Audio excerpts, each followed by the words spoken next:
Hello there, sorry from 17 once again. This is The Witcher 2 Dark Mode Difficulty video walkthrough. We're still in Chapter 1 and we're doing an optional quest entitled In the Claws of Madness. So if you make your way towards the picture of the statue, the lady laid down, near that is a picture of a kind of ruins on the map, and that's exactly where I am. It's just outside of Flotsam, to the side of, I think it's Lobinden it's called. And when you move up the path, if you use my map to circumvent it, if you don't know what I'm talking about, you will come to this area and you'll be talked to by that dude. And then you're going to get attacked by a bunch of these crazy neckers, which, the neckers are pretty simple if you've got a lot of space to navigate them. They can be very strong, like many things on this game, and they do drop a lot of things, so you always want to pick up all the loot that they drop so that you can sell it and use it to craft items. And this is actually a really... Oh, do you see the map just then? If you want to pause it to see exactly where I am, if you don't know where this is, feel free to do so. This is more of a guide to get people through the harder difficulty, and I'm hoping at this point you know the game so you don't really have to, know where to go and things.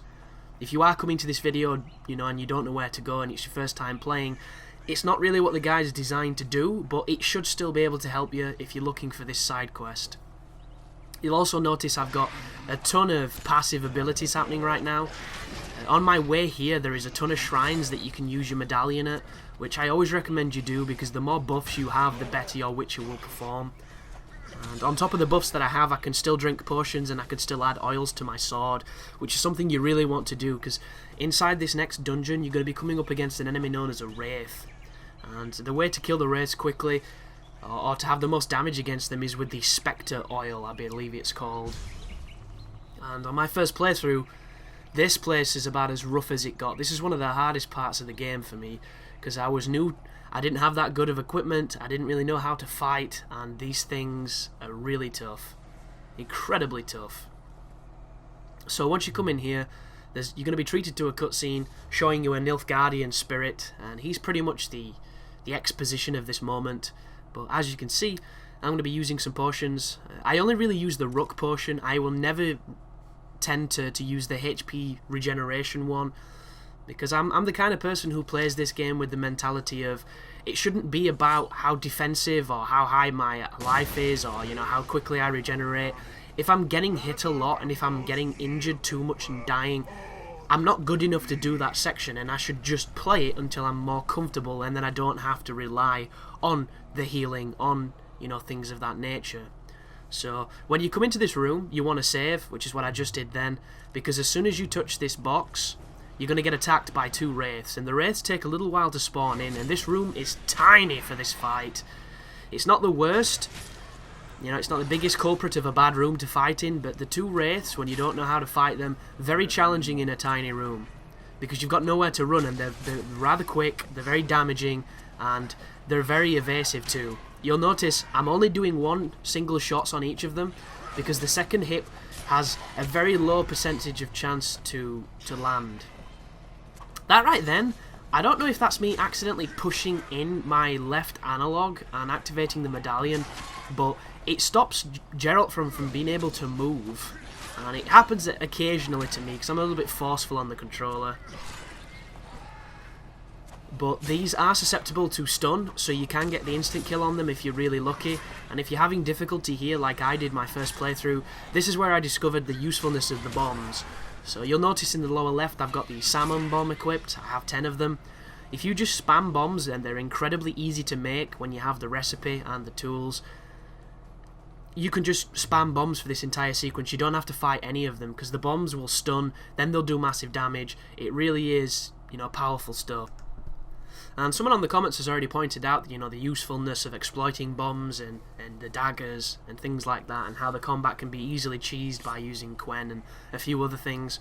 And I am aware of these facts, guys, and they are really good tips to give, and I'm sure a lot of people who are watching these videos are going to read these facts and taking them, to heart and advancing the game much easier than they normally would. But that is something that you're just not going to see from me in this guide. The only time I'm going to rely on those items is going to be in instances where the room is so small that I can't fight them. And there's a couple of moments, especially on the Roche path, If anybody's played the second side that you're not going to see in this guide, there is a moment where you have to get, I think it's Setkirk's armour, and you go into this room with a dude who's wearing it, and you think, oh, it's just going to be a fight one-on-one with this guy. And it turns out you're in like a cantina, and there's about 10 guys and this dude. And the room is the size of a toilet. It's ridiculous. You can't move. There's pillars everywhere. You're clipping on every enemy. It is an absolute nightmare. And I barely managed to do it without resorting to just bombing incessantly, because that is the easiest way to get around that kind of situation. And it's another testament to some of the areas where I just don't think the game was designed very well, because if they're putting you in a room with that many dudes, how else do they expect you to do it other than to throw those bombs, you know? And I do believe that if you're going to have several options in a game, you have to balance each of those options to be viable on their own. And like, I've got a plan to do a no upgrade run of this game on dark mode, where, when I mean no upgrade, I mean I'm not going to be using any of the level points that I get, you know, things of that nature. I'm probably not going to upgrade my armor. I might have to upgrade my weapons depending on how shit the damage is. It all depends, but it'll essentially be just skill and knowledge to beat the game, and I think it'll be quite a fun run. But like, even then, there are some fights where it seems like they want you to just grind, and I'm not the biggest fan of that kind of mentality, and I know it's something that always happens in RPGs, but it just seems really unnecessary to me. So another thing, you will not see any farming in this guide. I will not be farming harpies, I will not be farming levels, I will not be farming, you know, synthesis materials so that I can just get a ton of bombs, or that's just not the strategies you're going to be seeing in this guide. But the good thing is, if what I'm doing doesn't work for you, you will always have the option to do that, you know, to get prepared, to level up a couple times, or to get more equipment or better gear. Because that's how this game works, you know, the better the gear you have, the more items you have, the easier the ride generally is. And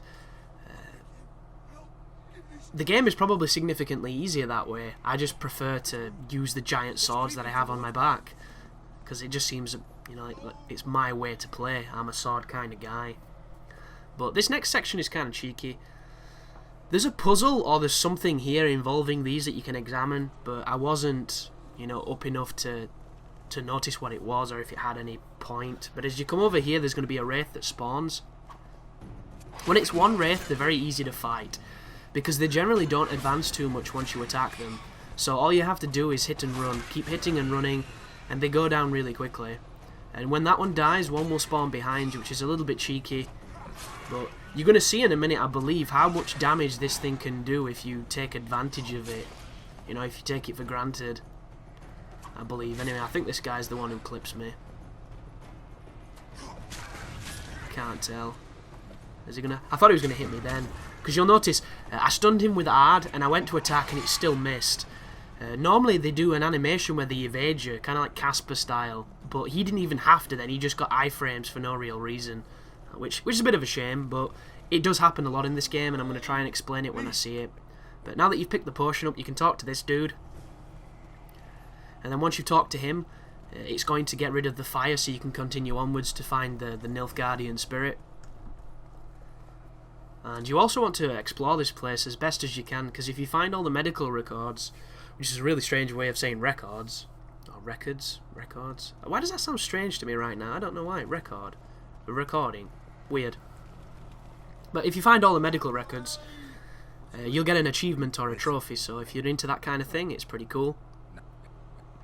But come back to him with the medicine, you get to talk to him, then the fire will go out, sorry, and then we can talk to the wraith.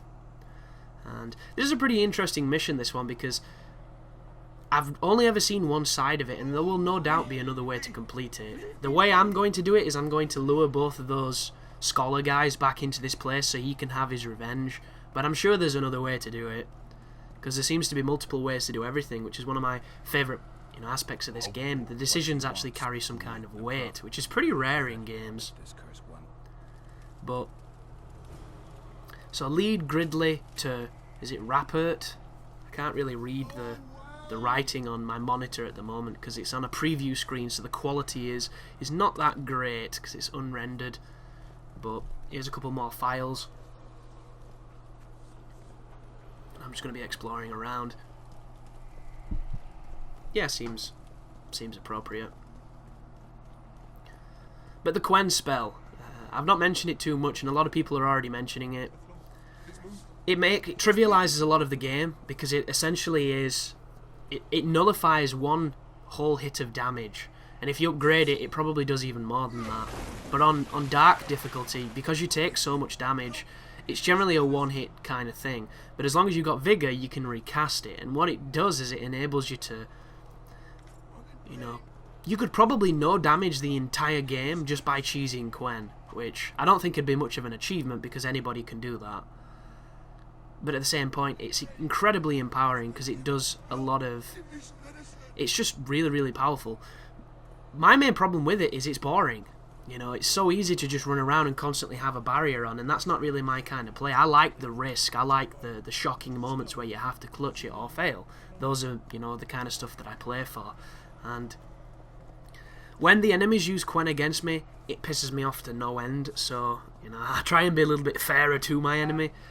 Because you're going to find later on in the game, when some of the Letho fights and some of the other places, that when they activate Quen, especially the mages, the sorcerers and mages are the worst, absolute worst.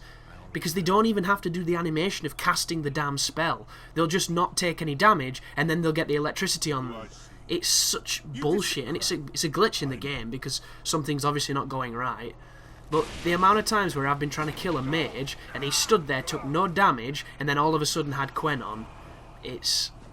God, I couldn't even tell you how frustrating it is, and it lasts so long. But it's just some of the inconsistencies with the game, which is a shame because it is such a cool game.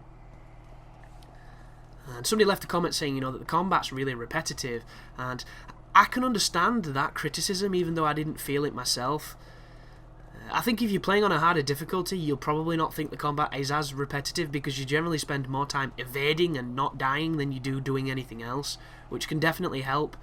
Like, if you're playing this on easy, I can't imagine any fun being had because you're just going to chew through everything, and I've played easy a little bit, so I know that the enemies still take a beating. It's not like they die faster or anything, so it's probably just boring as shit, which is a shame because there are some really beautiful aspects to the game. But thank you for watching, guys. Good luck on that sequence. It's not an easy one, and you take care now.